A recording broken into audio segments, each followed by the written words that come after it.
Hello guys, in this video I'm going to show you how to export your file on the Snapseed application. But first of all, I just want to mention, please don't forget to subscribe to our channel, because at 100,000 subscribers we are going to show you our YouTube revenue statistics and growth strategy, how to make money online. So let's jump into it. First of all, open the application on your device.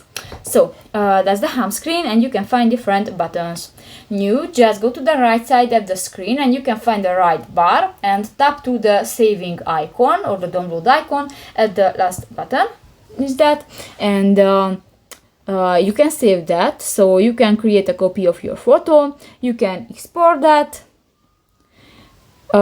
create a copy of your photo. Sizing, format and quality can be changed in the settings menu, and you can find the export as option, and you can set a JPG or PNG option. So that's pretty much it for this video, guys. See you in the next one. Bye bye.